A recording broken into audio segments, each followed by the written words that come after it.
Family card, কৃষক card, কৃষি card, health card যে ধরনের কর্মসূচিগুলো গ্রহণ করা হয়েছে তার ইতিবাচক কিছু দিক রয়েছে। জানার বিষয় হলো যে ঠিক কতজন ব্যক্তিকে বা পরিবারকে এই কার্ডগুলোর আওতায় নিয়ে আসা হবে, তাতে কতটুকু বাজেট বরাদ্দ করা হবে এবং সেই বাজেট বরাদ্দ সমন্বয় করতে গিয়ে মূল্যস্ফীতি, মুদ্রাস্ফীতির মতো পরিবেশ পরিস্থিতি তৈরি হওয়ার মতো পরিস্থিতি তৈরি হয়, সেটার ব্যাপারে সরকারের পরিকল্পনা কি? আপনার মাধ্যমে মাননীয় প্রধানমন্ত্রীর কাছে সে ব্যাপারে জানতে চাই। মাননীয় প্রধানমন্ত্রী। ধন্যবাদ মাননীয় সংসদ সদস্য।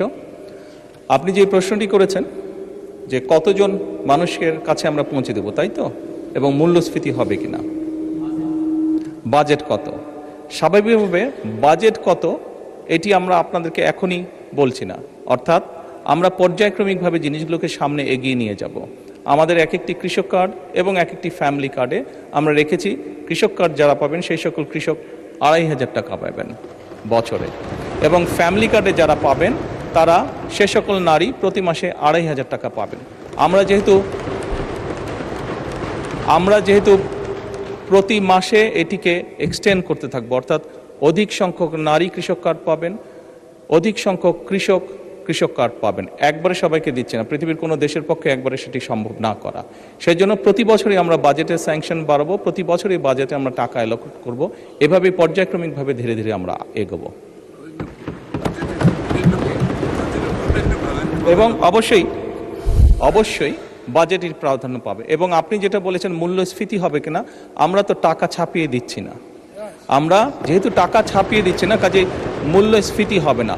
বরং আমরা মনে করি এই টাকাগুলো যখন মার্কেটে যাবে, যারা কৃষক কার্ড পাচ্ছেন সেই সকল কৃষক, যারা প্রান্তিক পর্যায়ে নারীরা যারা পাচ্ছেন টাকা, নিশ্চয়ই তারা সিঙ্গাপুর বা বিভিন্ন দেশে টাকা পাচার করবেন না। সেই টাকা লোকাল অর্থনীতি দিয়ে তারা খরচ করবেন, এবং একজন নারী স্বাভাবিকভাবে সেটি তার সন্তানের লেখাপড়ার পিছে খরচ করবেন, অথবা সেটি তার সন্তান বা পরিবারকে একটু ভালো খাবারের ব্যবস্থা করবেন, অথবা তিনি লোকালি কোনো ছোট ব্যবসা প্রতিষ্ঠান গড়ে তুলবেন।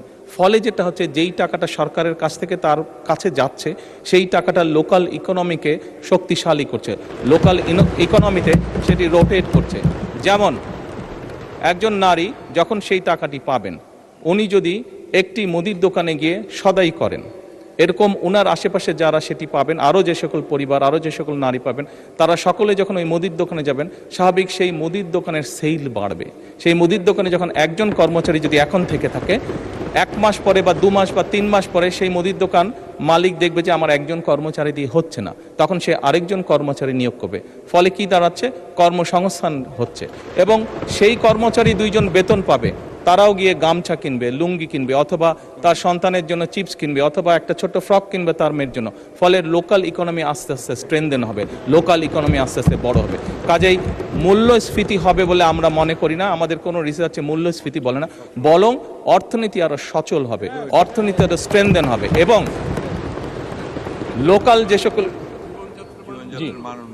লোকাল যে সকল ইন্ডাস্ট্রি আছে, বাংলাদেশের শতকরা 70 থেকে 80% মানুষ যে সকল প্রোডাক্ট কনজিউম করে সেগুলো লোকাল ইন্ডাস্ট্রি প্রোডাক্ট কনজিউম করে।